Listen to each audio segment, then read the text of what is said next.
check in. How'd this week go?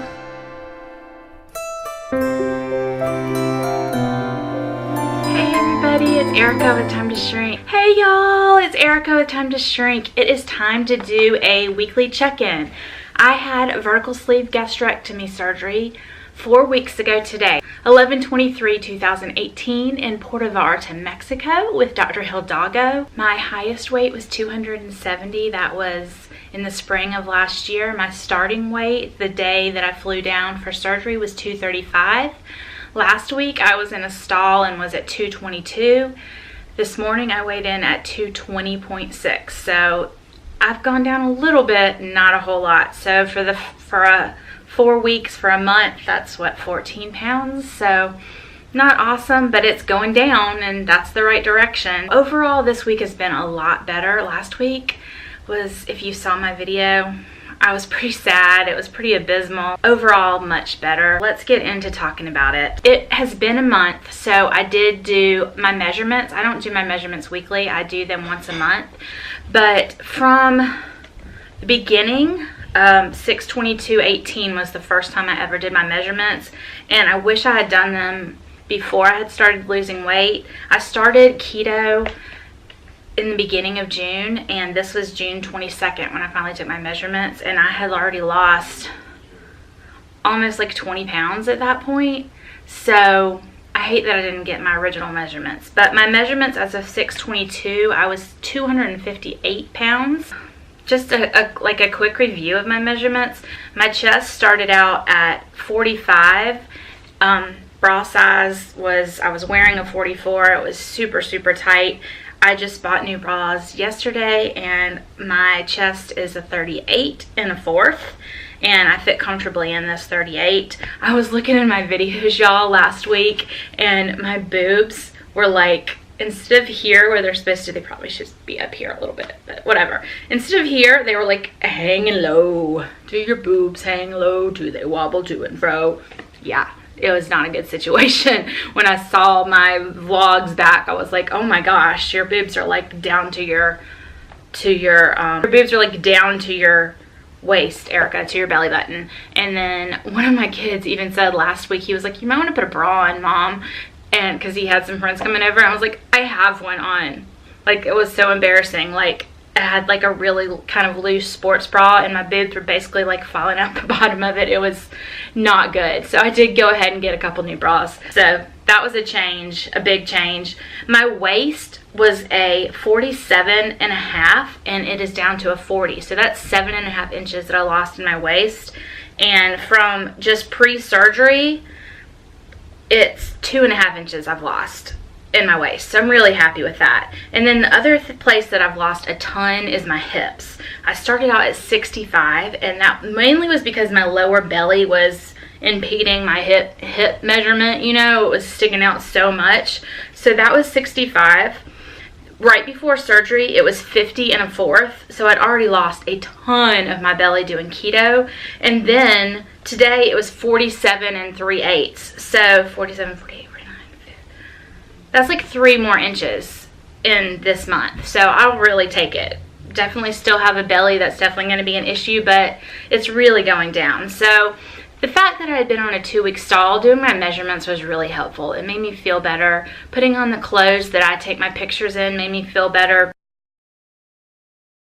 because I could feel how much looser the dress was. There's my comparison pictures.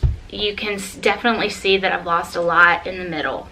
So from last week to this week, one of my main complaints last week was I was nauseated and dizzy. I was having a few days of trouble getting in my water and my protein because I was just so nauseous and so dizzy.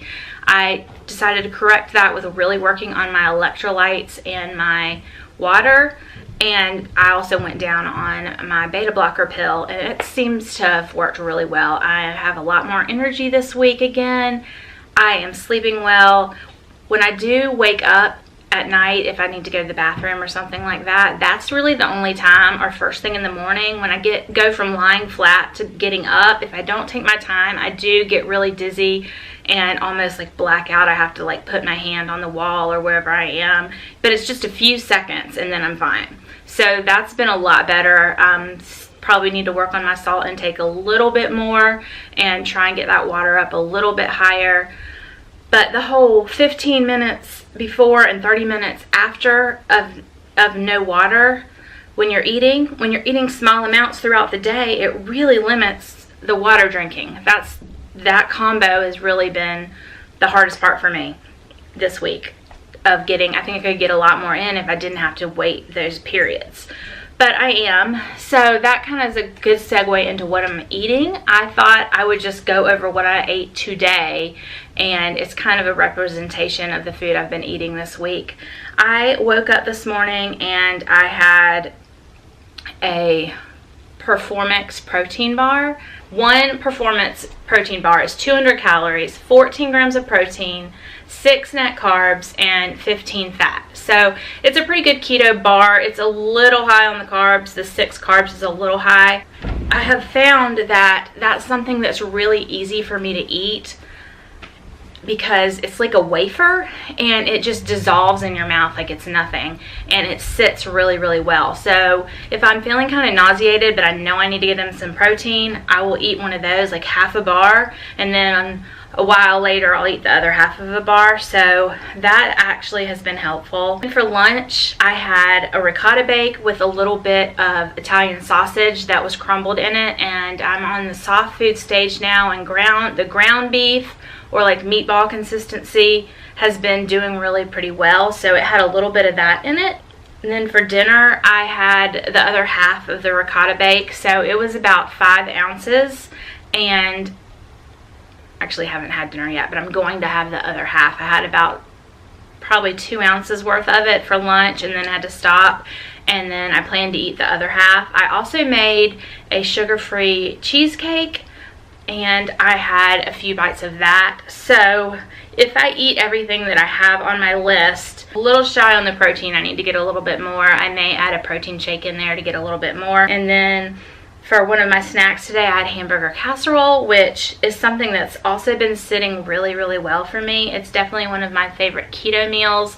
Made it for my family this week, and then I've been eating little bits of the leftovers.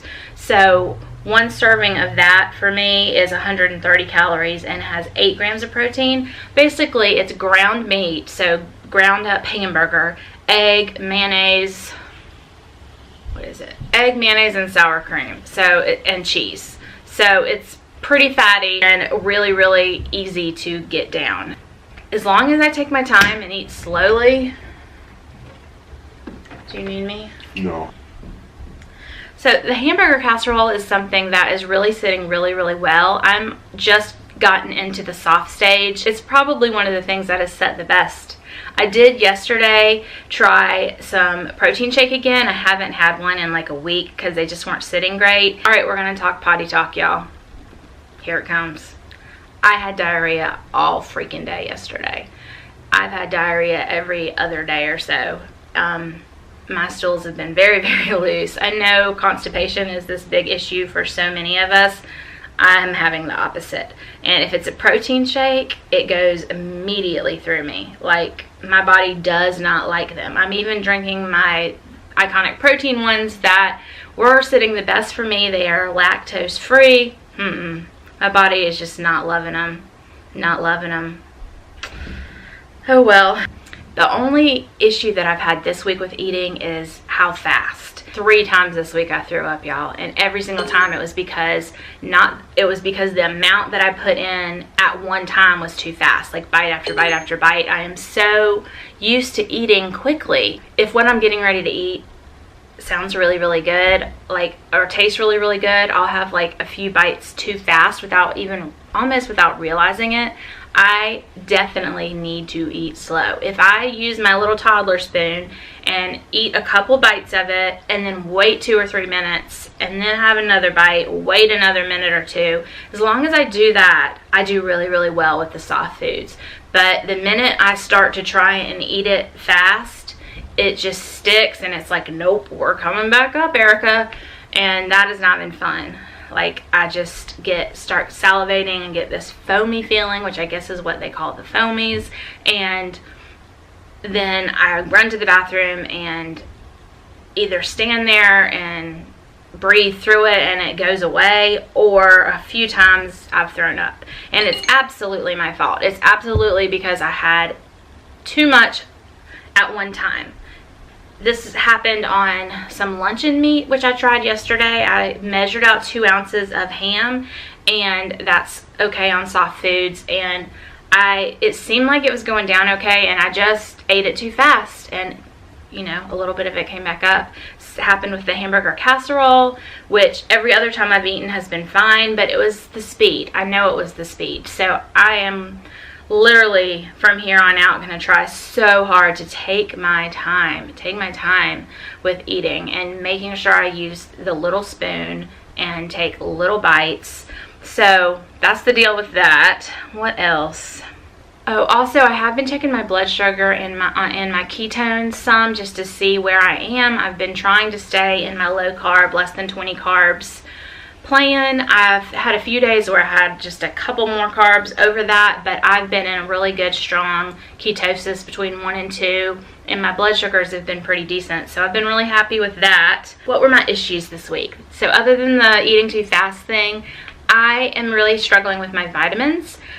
I have a lot of pills that I take on a regular basis, and then my vitamins on top of that. It just felt like I constantly had something stuck here. I was constantly, either food or vitamins were just like sitting, you know. And so I ordered a chewable multivitamin, the bariatric chewable, and it makes me so nauseous and have to sit over the toilet like I'm gonna throw up every time. I've taken it 3 times now, every single time, so I can't tolerate that. So I've got to figure out what to do with my vitamins. I think I'm gonna just have to bite the bullet and take the pill ones. 4 pills worth, and then if I take the fish oil, that's 2 more pills. So that's 6 pills worth, and it's just a lot, and you have to be, I just need to get in a schedule. I need to get in a schedule of taking them throughout the day, the whole day, when I'm drinking water, spacing out those pills and getting them in, because obviously I need to be taking my vitamins. So I did notice when I took them yesterday, it was easier. So I think that the swelling has gone down more, and now that I'm in the soft food stage, that the swallowing of the pills is going to get easier and easier. I really think so. It's been a much better week. I filmed 1 more video of different purees and soft foods that I've done this week, and then this next week, between now and Christmas, I'm going to stick to soft, and then it's going to be time to start doing regulars before too long. I don't think I'm ready for that. I think my body is fine with the soft, and the soft really, between puree and soft, I really get plenty of variety, so I'm pretty happy with that. And that is really it. So looking forward to week 5, hoping the scale moves more this week 5 going into Christmas. Really hoping for that next week we'll have a bigger number, but as long as it moves down, I'll be really happy. I know stalls are really common, but they mess with your head, y'all. Oh my gosh, the stalls have messed with my head. Anyways, bye y'all. I hope you have a really Merry Christmas, and we're all gonna rock next year. We're gonna have an awesome 2019.